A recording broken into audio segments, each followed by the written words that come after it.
Tonight is part 10, and we're talking about the essential role of pH in digestion.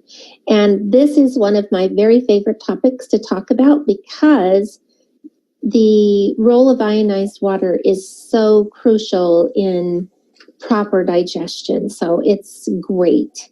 So let's start by reminding you that I am Dr. Peggy Parker, and I'm a naturopathic and European biological medicine physician. And in my classes, I learned that if you could create a slight shift in the pH of blood, urine, and saliva, if you could reduce oxidation on a cell membrane, and if you could get more minerals into the cells, a body could heal itself of anything. Now, I do want to make this point, and that is that just because a body can potentially heal itself of anything, they don't always. So because there are other things required besides just water, and so there are all kinds of other factors. And so in one of our classes, hold on just a second, there's something kind of crazy going on with my screen right now. I'm going to see if I can make this change. Oh well, it's all right. So the one thing that I want you to remember is that when you go into a doctor's office and you fill out all of the paperwork, all of these dysfunctions and disease processes and syndromes that are listed on this particular slide are all things that are part of your DNA. And depending on your own family history. And so the thing to remember is that your DNA is not your destiny, because your body really does have the ability to heal itself when given the proper tools. I don't know why this is doing this. So all of these illnesses and maladies have a few things in common. They are all organs and systems, and organs and systems are made from tissue. Tissue's made from cells, and cells all multiply to make new daughter cells. And the new daughter cells are always identical to the original cell. So here is Oh, wow. There we go. Here's a great slide that gives you a little slice of tissue and how cells come together to form tissue. Now, here's a great illustration of how daughter cells reproduce. So here you see a cell that begins to divide, and you see all these different processes that it's going through until it makes two daughter cells that are identical to the original cell. And this is really important to understand because we have about 100 trillion cells in our body, and every day each and every one of those 100 trillion cells is bombarded by 10,000 free radicals. They come from the inside of the cell and the outside of the cell, and as this goes on and on and on, it makes a cell change. So here is a really healthy cell membrane, and when it's in this state, it's semi-permeable, it's fluid, it allows oxygen and water to flow in as the cell needs it, and it allows it carbon dioxide to flow freely out of the cell. This is called the phospholipid bilayer, and that just means it's two layers of fat with embedded phosphorus. And as those 100 trillion cells are bombarded by 10,000 free radicals every day, that phospholipid bilayer begins to change its character, and that fat becomes oxidized, so it gets thick and sticky like the fat on your vent fan in your kitchen. And when that starts happening, a lot of the oxygen that your cell needs to produce energy, ATP, is actually repelled. And the water that it needs to be healthy and to keep the pH in a proper pH for that particular cell, a lot of that water is repelled and a lot of the carbon dioxide is stuck inside. So now you've got a concentration of acids, and the cell is dehydrated and it lacks oxygen. And when this happens, the cell becomes very, very, very unhealthy. So as those daughter cells reproduce, they make very, very unhealthy cells. In fact, this amount of damage can go all the way down to the DNA in your body and begin to create some breaks in the DNA, cause some real serious problems. And as I've told you before, in addition to that, the phospholipid bilayer, embedded in that cell membrane, that phospholipid bilayer, are proteins. And these proteins act like channels and pumps and receptor sites for all kinds of things, for minerals, for hormones, for enzymes, all the things that your body needs to make, that are building blocks for that cell to keep it healthy and to produce energy. And so as those free radicals damage the proteins, they start to change shape. And that's very problematic, because as they begin to change shape, they no longer can allow the minerals or the hormones or any of the other building blocks for the cells to enter. And this is where, in that quote by Dr. Rao about if you could change the pH, if you could get minerals into the cell, this is why minerals can't get into the cell. This is the thing that I discovered as I was studying both biological medicine, naturopathic medicine, and putting it all together with the water to figure out why people's picture of health was changing so much. This is this contribution that I came up with. So now we went on to talk about the skin, and that there are 3 layers of the skin. And so we're just going to talk about the outer layer of the skin right now, because every cell has a different lifespan. And as you can see, skin cells, liver cells, and small intestine cells all have a different lifespan. And it's right here in this small intestine, these small intestine cells, where we see the biggest bang for our buck really quickly when people start drinking ionized water. And you're gonna understand that a little bit more tonight when we go through our information for tonight. I want you to remember that even healthy things like exercise can create more free radical, a burden of free radicals in the body. Have you ever seen some people who are just so fanatical about exercise? Like, I should be more fanatical. I mean, honestly, let's get real. I could be a tiny bit fanatical and it would be good. But you know what I'm talking about, people who are very fanatical about exercise and how sometimes they age really quickly. Their skin starts looking kind of old. Their bodies are in great shape, but their skin elasticity doesn't look very good. And it's just because they're exercising so much and they're not, and that's creating more free radicals, and they're not combating those free radicals with enough antioxidants in the form of ionized water. So here is a picture of a cutaway of the cell, and I want you to remember that those red parts are the mitochondria, and it's in the mitochondria where energy is made. So the more active a cell is, the more mitochondria it has in it. The more mitochondria it has in it, the more energy is being produced. The more energy is being produced, the more free radicals are being produced.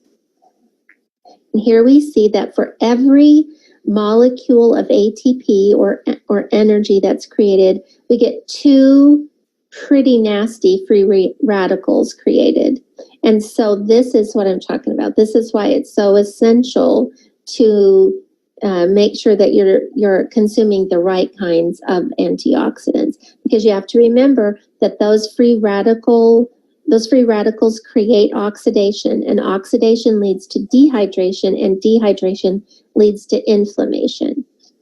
Now, here is that this great little chart that talks about how this whole inflammatory response creates illness. And we've been through this a number of times, and since we've got quite a bit of information to cover, I'm just going to go through it really fast. So the immune system initiates an inflammatory response to an injury or an illness. The inflammation utilizes the free radicals that are produced in the body to destroy any kind of microbes. Those free radicals, when they're doing their job, they damage surrounding cell membranes, creating more oxidation. And the damage to the cell membrane impedes the flow of water into the cells, which results in dehydration. And dehydration means we have concentrated acidic waste in the cell. and the concentrated acidic wastes increase more oxidative stress, and oxidative stress creates more inflammation. And so this downward spiral just keeps going on and on and on until we have a lot of unhealthy cells. But all we need to combat that is the perfect antioxidant.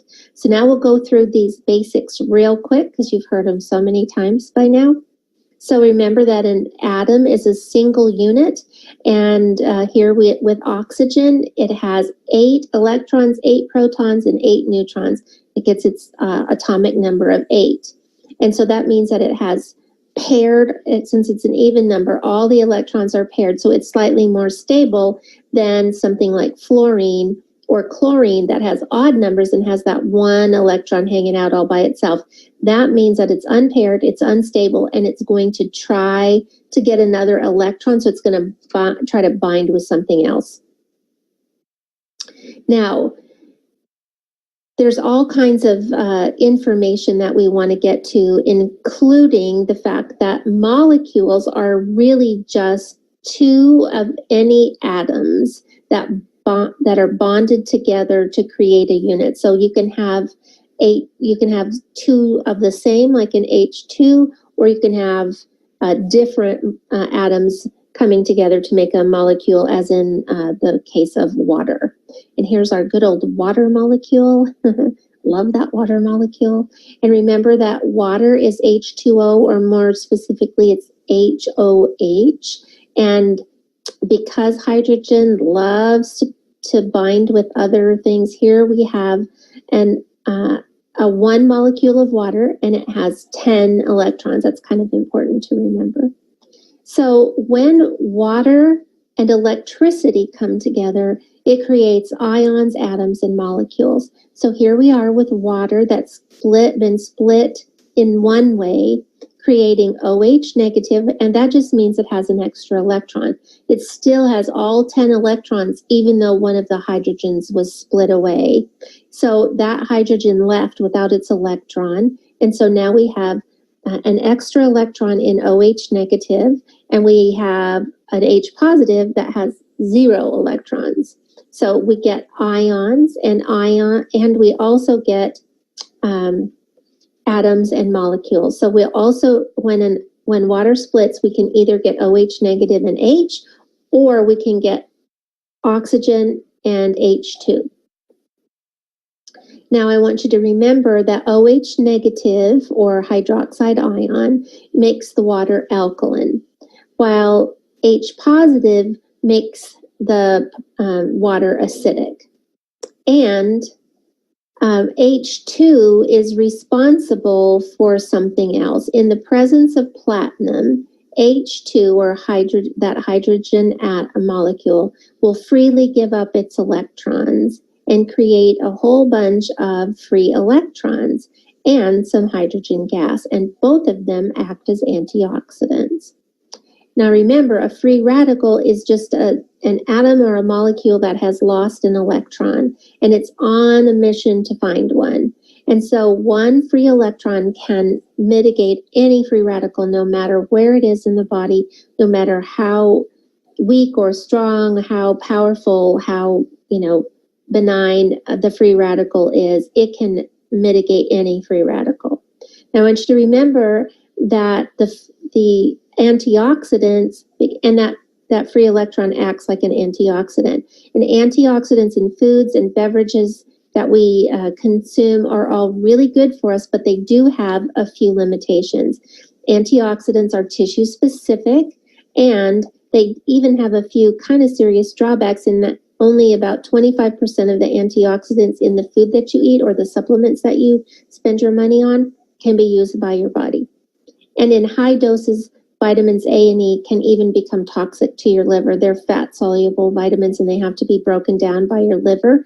When there are too many of them, it can actually be such a burden to your liver that it becomes toxic. And because antioxidants are doing this job of donating an electron, when they donate an electron to a really, really bad free radical, they mitigate that bad free radical, but they become a weak free radical themselves. So they can never stop oxidative stress. They can only slow it down a little. But the perfect antioxidant can do more.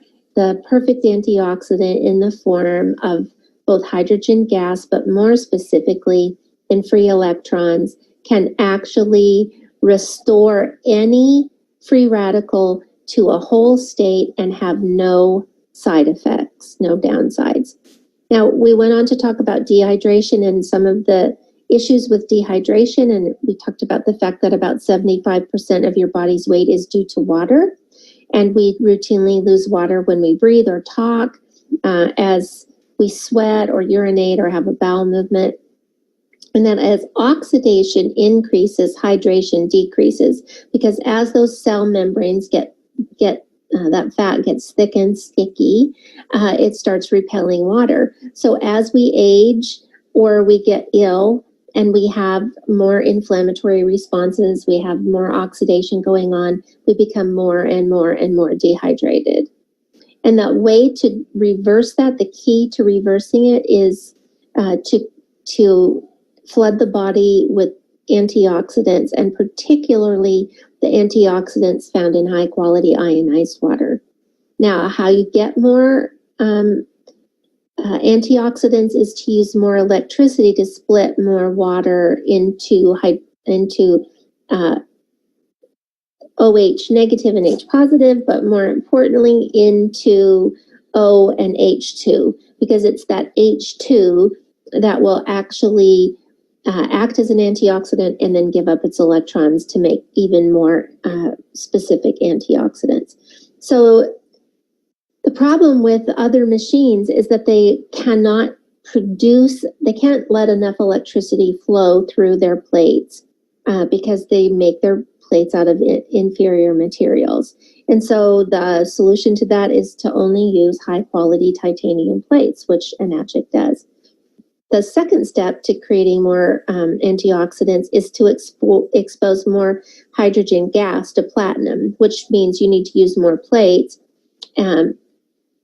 But here's one of the issues with the competitors' machines is that as electricity flows through the plates, the platinum is dispersed into the water, and the less platinum there is, the less free electrons that are going to be produced. So Enagic coats their plates differently, and that creates a stronger bond and means that we have more platinum for a longer period of time. Now, the other thing to remember is that you really have to get rid of excess calcium. I was just talking to an Enagic distributor who's one of my friends here in Spokane this morning, and he had mold growing in his machine. And I said, when was the last time you cleaned your machine? Months ago. So I explained to him that when your plates get coated with platinum, there's not enough electricity flowing from the plates to actually kill the microbes that are in our water. Because our water has a lot of stuff in it. It has mold spores, it has bacteria, it has parasites, it has all kinds of things. So with a strong electrical current running through the water, it'll destroy all that. But when your plates get coated with excess calcium, there's not enough electricity flowing through to kill that stuff or to split enough water to create antioxidants. There are other chemicals in our water that also act like insulators, pharmaceutical drugs, and chemical residues from farming and all kinds of other pesticides and herbicides and chemicals. And so it's very important to use pre-filters. Now, this is where we added on a little last week to our previous week's talks. And so I want to make sure that we are really honing in on this tonight, because where we're going next after this is important. So unfortunately, not all water ionizers are created equal. They're built with inferior plates, and those inferior plates can't carry enough electricity. And so they don't produce adequate numbers of antioxidants. And as I just said, they don't put enough electricity in the water to destroy any of the microbes. And in these other machines, the pH numbers fluctuate pretty radically. You can start out with some really good numbers, but after just a little while, the numbers change pretty dramatically. And the negative ORP numbers are artificially high, not because of OH negative in most cases, but because of added minerals. And so when testing people on more than 20 different ionizers, the test results were either negligible or completely inconclusive. When I tested people with enagic units, especially with the SD501, I was seeing consistent drops in oxidation, consistent, just dropping. As I've shown you before with some of my patient testing, we were getting at least, in some cases, the tests were even a little bit better, but up to like 2 years of biological age drop for every day they drink the water for about 4 weeks. This is really dramatic because most of us have a biological age that's dramatically different than our chronological age. And so as we drink this water and we reduce that oxidation on the cell membrane, all kinds of amazing things happen. So since most other units rely solely on plate reversal charges, like what happens when yours is going through a little, cleaning cycle when it plays music or whatever, their units aren't able to be properly cleaned to maintain the plates because they don't actually use cleaning cartridges to do a deep clean at all. And so this is part of the problem. Now, I do want you to know that the Korean units that have been recently flooding the market are often put together in kitchen tables, not done in clean rooms. So not only are machines not all created equal, neither are manufacturers. And this is really important because there are a lot of bits and pieces to this machine that if they're not put together, if the soldering isn't just right, if everything's not just right, they just quit working in a pretty short period of time. But nobody knows it because in other companies, they're not teaching you to test your water regularly. And I hope that all of you are doing that. I hope that at least once every couple of weeks, and ideally you would do it every week. You would go ahead and run a test and check your ORP on your own machine, because when those numbers start to drop, you know you need to clean your machine, that you'd be testing your pHs and make sure that you're getting really high alkaline water and really low acid water. This is important. Now, I also warned you about the ingredients that are in pills and liquids because there's a big push on just H2. And so they're bubbling it in reverse osmosis water. They're using reverse osmosis water to add pills and sticks and things like that and try to make the water. It'll be slightly alkaline sometimes, but they're mostly just trying to add magnesium chloride to the water to create more hydrogen gas. Now, I want you to remember that magnesium chloride is the worst form of magnesium for your body, and it is the main ingredient in these H2 supplements. It's also the main ingredient in ice melt. So I don't think that's really a high praise for that particular kind of thing. So I really don't recommend those. I think people are much, much, much better off with a high quality ionizer because there's so much more to good health than just hydrogen. So there's just been a couple of you who have expressed an interest to learn how to test units in your own area with your own tap water. And so as soon as I get a few more responses, I'll put together a time for this webinar. We'll teach you how to test the units. I'll go ahead and put that up on my ionized water info webpage, and you can sign up there as well. And we'll see if we can get this together, because once you learn this, once you know how to do it, you will actually have good information for machines that are the competitors that are more prevalent in your area, and you'll be testing your own tap water. And so that's always more impressive than somebody's from a whole different part of the United States. And so what you'll need to do that test is some unit. You could borrow one. You could, some people are buying them to test them. A lot of times you can find one on eBay or Craigslist. But anyway, you'll need a unit to test, and you'll need about between an hour and 2 hours of uninterrupted time, depending on the machine that you're testing.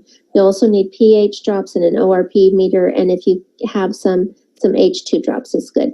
So then we moved on to why pH matters, and we talked about the fact that H2 creates antioxidants, while ions create the pH changes. Our OH negative creates the alkalinity. It's called the hydroxide ion, and some of the positives about slightly alkaline water is that it passes through the stomach much faster, gets to the small intestine quickly, where it's absorbed into the bloodstream and the lymphatic fluid.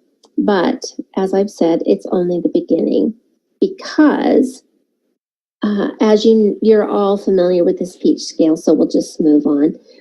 Here are some of the characteristics of strong alkaline water. It acts as an emulsifier, a surfactant, and a solvent.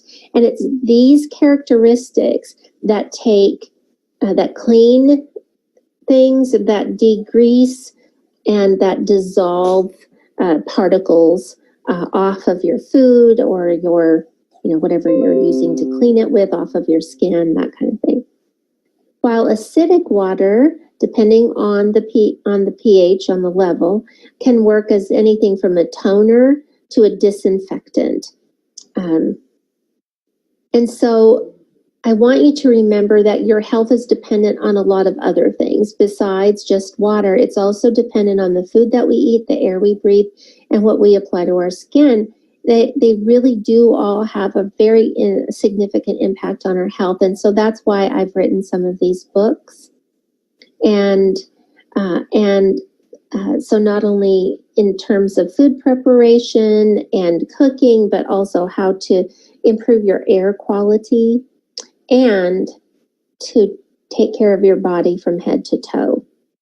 So we talked about how these things are related. So let's start with the definition. So how pH and antioxidants are related is that pH stands for potential for hydrogen, and ORP is oxidation reduction potential. The higher the pH, the greater the potential for a negative ORP reading, which is reduction. The lower the pH reading, the lower the potential for a positive, that should say higher, I forgot to change it again. The higher the potential for a positive reading, which what I started to write is a lower the potential for any reduction. But this makes more sense. The lower the pH, the higher the potential for a positive ORP reading, which is oxidation. And you have to remember that oxidation and reduction always happen at the same time, because it's a chemical reaction that's going on. So when we're working with water and electricity, this chemical reaction called redox or reduction and oxidation happens. So in ionizers, the water's separated so that the reduced water or the negative ORP water goes out one stream, and the oxidized or the positive ORP water goes in a separate stream. So reduction reduces oxidation, while the positive water creates more oxidation.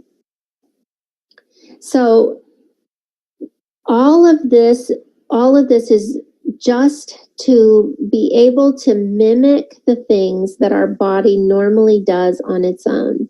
So our bodies use oxidation to kill microbes, and a high positive ORP reading will do the same thing inside of our bodies and outside of our bodies.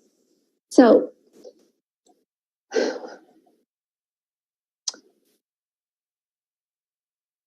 other machines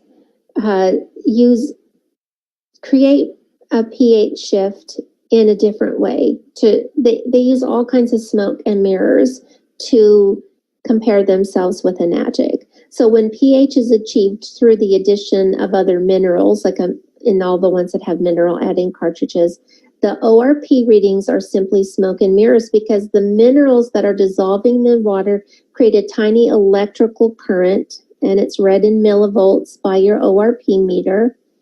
And so it will have activity. So you'll get positive and you'll get some negative ORP readings. But the interesting thing is when I was testing a machine, what I noticed was that the longer the glass of water sat out on my kitchen counter with the ORP meter in it, the higher the positive number went. It was crazy. And it took me a bit of time to figure out what was happening. Then I realized it's just a chemical reaction that's going on. So a true positive ORP reading will drop when it's exposed to air, because that, if we're doing an oxidation reduction potential, a true oxidation reduction potential, because the redox action is going to take place as the oxidizers in the air interact with the antioxidants in the water, and the antioxidants in the water are going to reduce the oxidizers in the air, and so it uses up the antioxidants, so the number drops.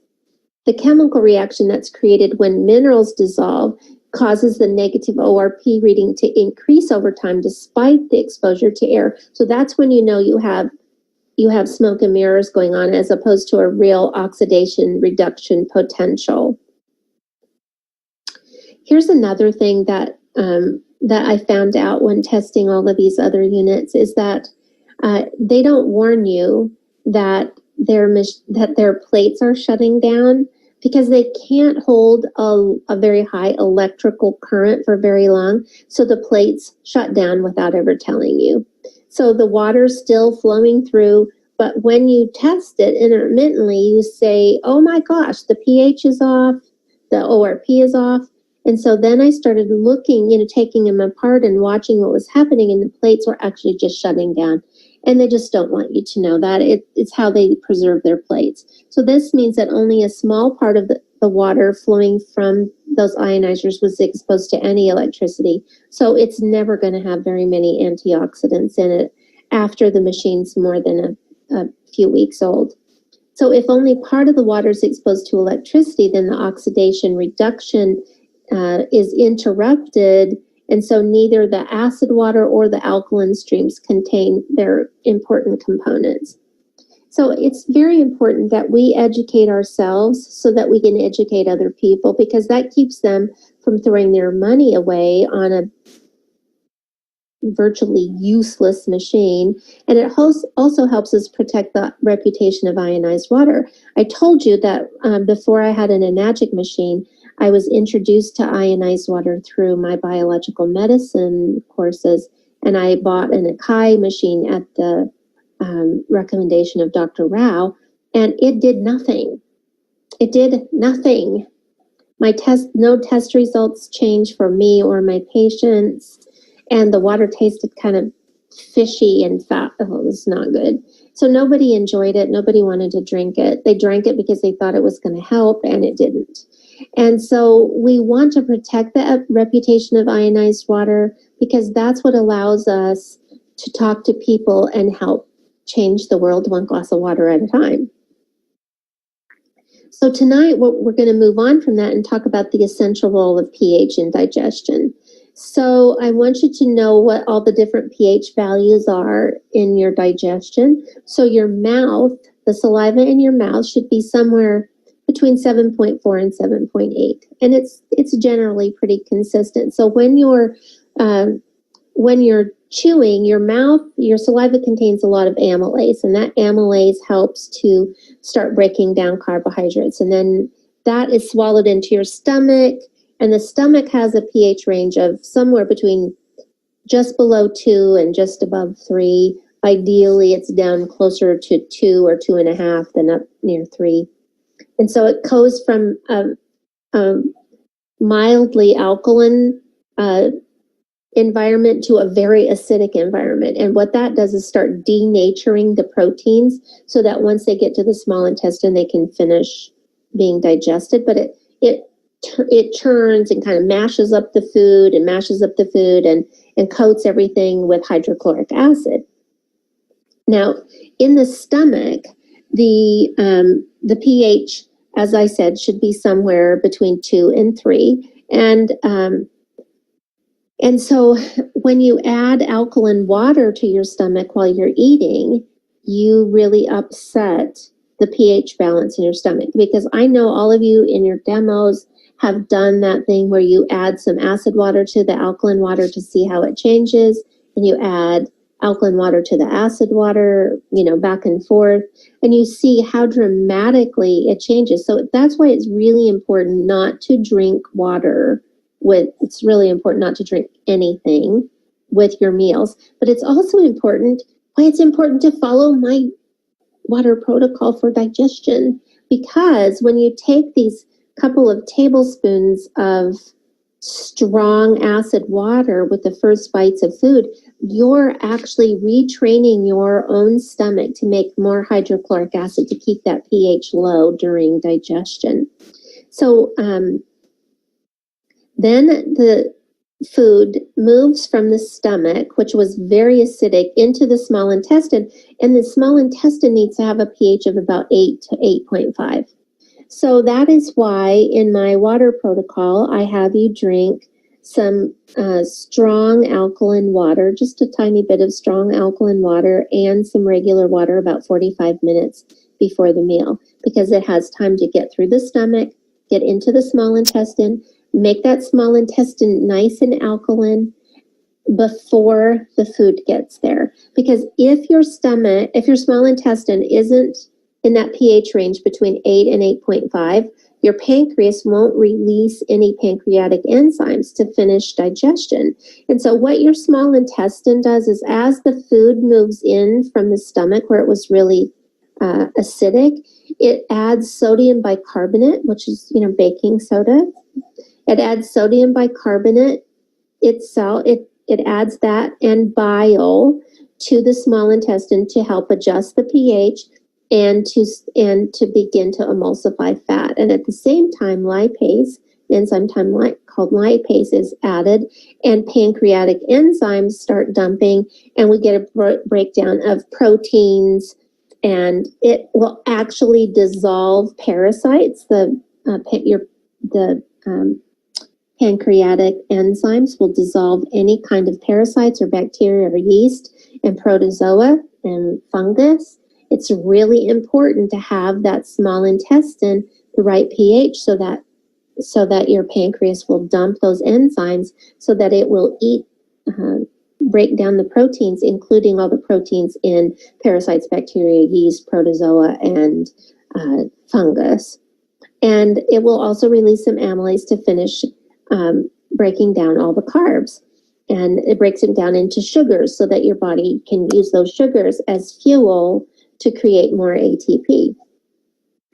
Now, once it passes from the small intestine into the large intestine, we start to see a drop in pH, because the large intestine would have a pretty neutral pH, somewhere between, sometimes it'll be as low as 6.8, but generally it's between 7 to 7.5.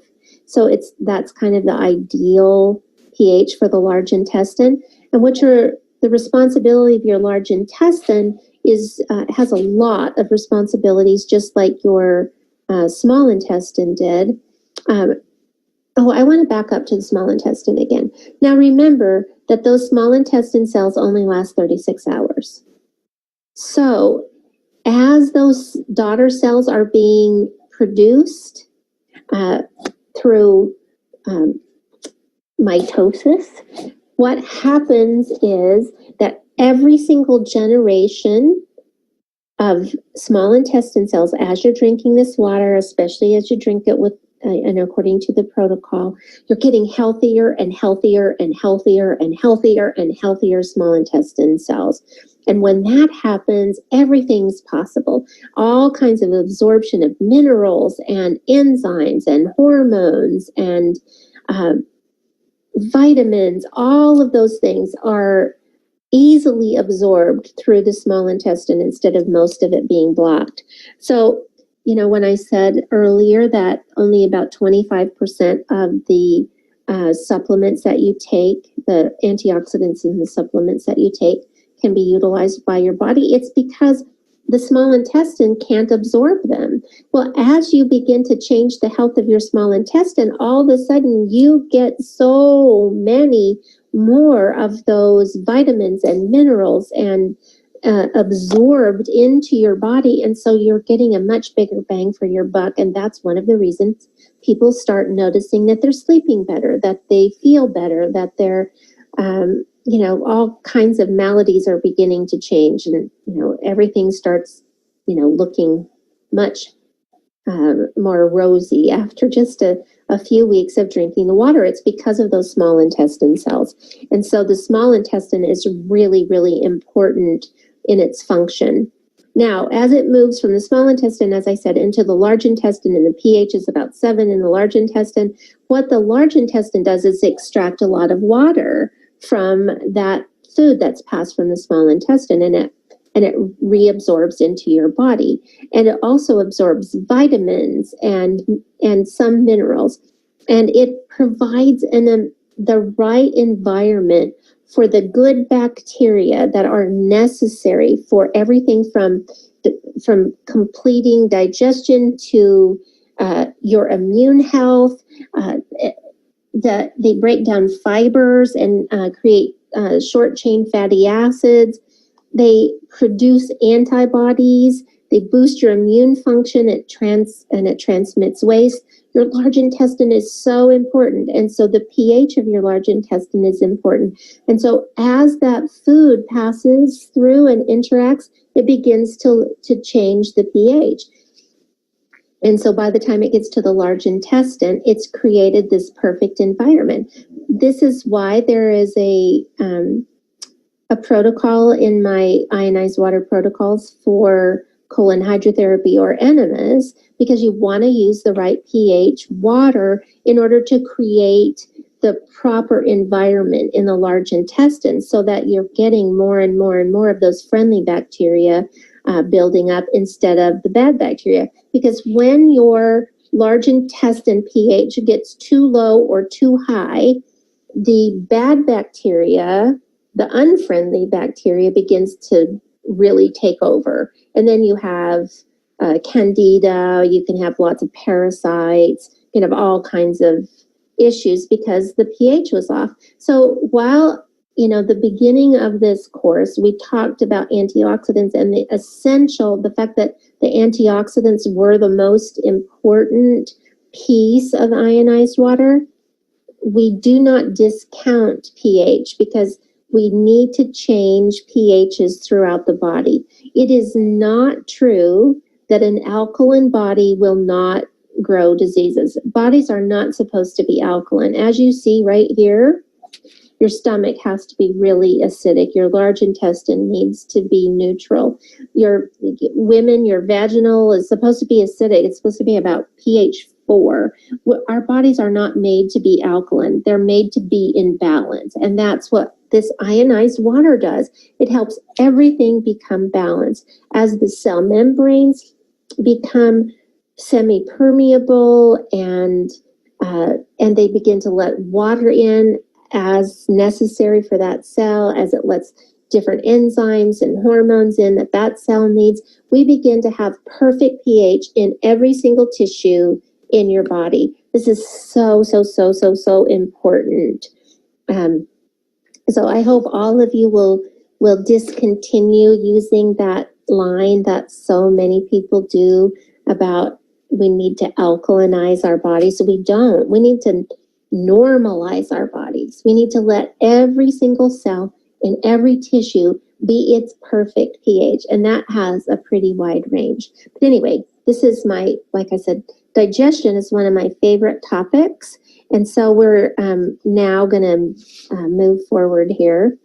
I want you to remember that the most effective way to help our bodies heal themselves is to mimic the pH that's within the ideal range for each particular cell, each tissue, each organ or glandular system. And by doing that, we create a very healthy environment for the cells, for the tissues, for the organs, for the glandular systems. And that's how a picture of health emerges. And so together with ionized water, we can help people all around the world change their picture of health, one glass of water at a time, but even more importantly, one pH of water at a time. Now, These are all of our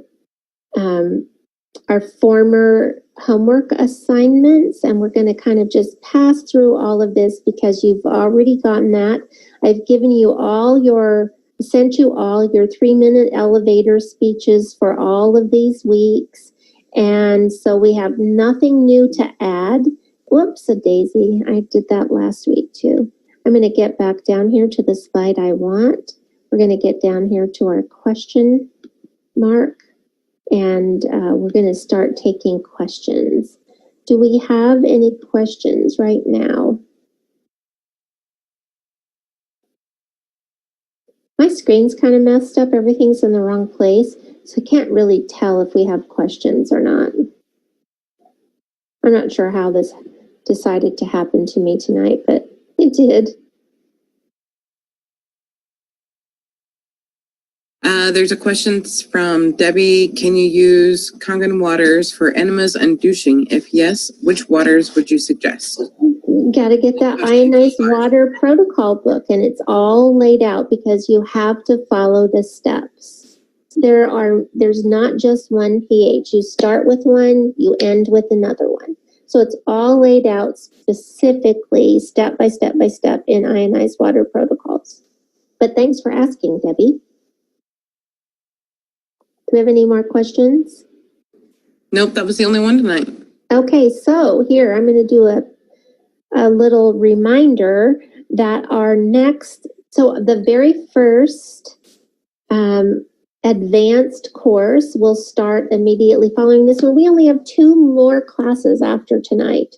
So then the next one will start, and we're going to start with the skin, which is our biggest organ, and we're going to work our way in. So we're going to go through every glandular system, every part of the body, but we're going to do it in modules. So only about 8 or 10 people have signed up so far. You'll need to sign up by September 31st in order to get the discounted price. So please get on, sign up, get your place reserved, and we'll get a new Zoom number ready for you and get you all ready and signed up and ready to go. It's so much fun. Now that you understand the basics, the most important thing you can do now is take it to the next level, because that's where the rubber really meets the road. This is where you really learn all of the ins and outs about how it works in every single cell, in every tissue, in that all the cells that make up the tissue of the different layers of the skin, and what those different layers of the skin do, and why it's important to make these adjustments, and how ionized water that you're drinking and ionized water you're using on your skin makes such a huge difference. You have no idea how important all these are. So I really urge you to join us for these classes. It's going to be fun. By later on in the week, I'll have more modules ready on my webpage, ionized water info, and I'll send out another reminder email later in the week when I have some more up. But anyway, I encourage you to join us. And if you haven't ordered the books, please order the books. It's going to help you so much. This is how you make more sales. This is because when you can explain it to people, when you can show them pretty pictures, when you can do all of that, it will help you so much. And within another week or 2, I'll have some packages put together that you can see if you'd like to purchase certain slides, certain packages of slides, so that you can use them. They are copyrighted, so you have to have permission to use them. So you have to have purchased them from me in order to use them. So that's the story on that. Can you think of anything else, Heather? Nope, I can't, but I have one more chat. Okay. 1 second. Says I looked up on your website, but took me somewhere else. Is it a .org? Oh, it's ionized. I have to send you the link. It's kind of a crazy link because it goes through 3D Cart, and I didn't actually create that link. Yeah, that was from Rebecca. And so it's in the last email that I sent you, the link is, and then the link is also on my Facebook page, Simple Health Network page. And I'll go ahead and send you out another one a little later. Hold on just a second. I'll see if I can look it up on my phone.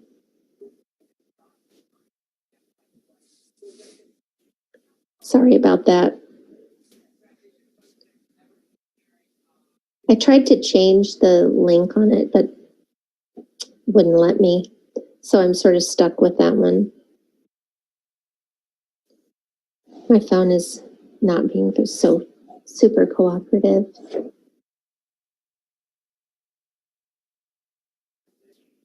So I have another one from Robin. It says, I currently have 2 people using cranberry juice, and that's all it says. I'm not sure what else you mean by that, Robin. Yeah, we'll need just a little more information than that in order to answer your question, whatever it is. I want you to remember that drinking acidic drinks like cranberry juice is not a bad thing. Our bodies use acids. Our stomach is acidic.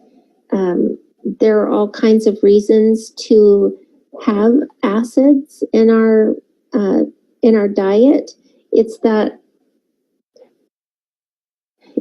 things like sugar and white flour and those kinds of things that don't contain any vitamins or minerals or enzymes that become pretty problematic to our bodies and create an environment that is really unfortunate. Okay, so here it is.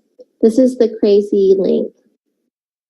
It's ionizedwaterinfo.com.3dcartstores.com. Yeah, see, crazy link. I'm going to say it one more time. ionizedwater.com.3dcartstores.com. Robin said to the reply of the cranberry juice is to stabilize their pH. Cranberry juice will not stabilize your pH. I don't know who told them that, but it is good for your bladder because cranberries make your bladder wall really slippery so that bacteria can't adhere to it. But cranberry juice will not stabilize your pH. If they're doing it for bladder problems, that's a whole different issue, the pH of their bladder, which it's not really helping the pH of their bladder, but it's helping the bladder wall become real slippery. Anything else? Rebecca says, is the juice of 1 lemon in a large glass of water in the morning as great as they say? When I was doing a liver cleanse for 21 days, and that was one of the protocols. Actually, lemon water really does have a lot of positive benefits. I don't recommend that you drink it. Well, if you want to drink it first thing in the morning and then as soon as, then wait, 10 or 15 minutes and then start the water protocol, that's perfect. Or you can do the water protocol and then after breakfast, you can do the lemon water, whichever one really suits you. But I do think that lemon water, especially hot lemon water, it stimulates your liver to do, to cleanse itself. It helps you produce more bile. Anytime you drink something that's sour, like lemons or sour tart, makes your liver start producing more bile. And that's a good thing for digestion. Okay, I have another one from Beth. What is the benefit of drinking apple cider vinegar? Apple cider vinegar has a lot of benefits, but the main one is that it acts like it helps interact and gets your body to make some more hydrochloric acid. Now, that helps dramatically with digestion. And so most of the benefits that people see when they start drinking apple cider vinegar is because their digestion has increased. So the downside of it is that the more that you'd use apple cider vinegar to help with digestion, the less hydrochloric acid your body produces on its own. So that's the difference between drinking apple cider vinegar and the water protocol. When you drink the water protocol and you're taking some 2.5 water in, it's a lower pH, so it's more like hydrochloric acid, and it trains your body to make hydrochloric acid. So when you start with a really alkaline, you start with that alkaline water first, and you wait 45 minutes and then you eat, you're in that period of time when you made your stomach and your small intestine nice and alkaline. What happens is that then as your body starts prepping, you're prepping it for eating, you're smelling food, you're talking about food, you're thinking about food, it's starting to get ready, it's starting to produce some hydrochloric acid. And then you take that with the first bites, you take that 2.5 water. What you're doing is training your body to make more hydrochloric acid on its own. So it's far more beneficial in my mind and in the results that I've seen than drinking apple cider vinegar for digestion. I'm not saying don't drink apple cider vinegar. I'm just saying it's not as good as drinking the 2.5 water. All right, last question. I've heard that to add lemon juice to Kangen water reduces the pH of the Kangen water. Is that correct? Oh, of course, yes, because lemon juice is acidic, and so it's going to drop it. Depending on how much you put in, you could have a glass of 9.5 or 10 water and take it down to 6, which doesn't mean it's bad. It is just not. It's just not alkaline, and so it's not going to pass through your stomach as quickly. And because it has something in there that needs to be digested, you're going to create some stomach acid in there. So that alkaline water won't. That the reason to drink the alkaline water before meals is to make your small intestine alkaline, to get it through the stomach real fast and into the small intestine. So that doesn't happen. It doesn't mean that it's bad for you to drink it that way. It's just not the same as. It would be in addition to whatever your water protocol water was. Eric is asking, so the 2.5 water is the same as hypochlorous acid, and drinking it with the first bites of meals accentuates hydrochloric acid. Am I correct? Yes, exactly correct. I love it when you all get it. It makes me feel so happy.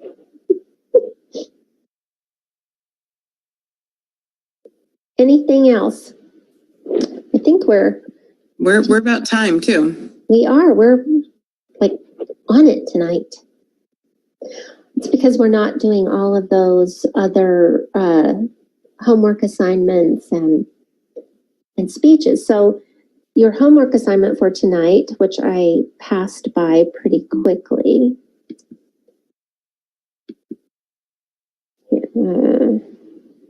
That's not it. Here it is. Go ahead and record your elevator speech. Record it on your phone, whatever, however you want to tape it. And make some adjustments for time and content. Please sign up for the next webinar series before September 31st. But the reason that I want you to record your elevator speech is that I want you to go back and listen to it with a critical eye or a critical ear. Because you'll know when you're saying too many ums because you're not quite sure about what you wanted to say. We all do that. It'll help you cut a lot of that out because you'll just get more. The more you practice it, the better it gets.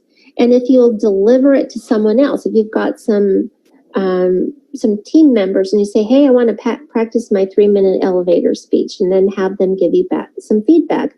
Most of them are going to be so amazed at what you're telling them that they're going to say, how can I learn this? And then you can say, you can sign up for Dr. Parker's next class, her next beginner's class. And so I hope that you will help me get your team members all signed up for the next series, and I'll alert you when it's time for that, because we want everybody to get as educated as you are. All right, everybody, it's time. I'm so excited. I'm not happy that we're coming to an end, but I'm happy that we're coming to an end so that we can move on to the advanced classes because I think you're going to really love them. And so, next week we're going to start kind of wrapping things up. So I want you to think about any questions that we haven't answered for you yet and go ahead and email them to me or get them ready to type into the chat as soon as we start next week, because we've got 2 weeks to kind of wind everything up and make everything all fit back together and get you all ready to be my little birds that fly out of the nest and into the world and start spreading the word. So have a great week. I'll see you back next Monday.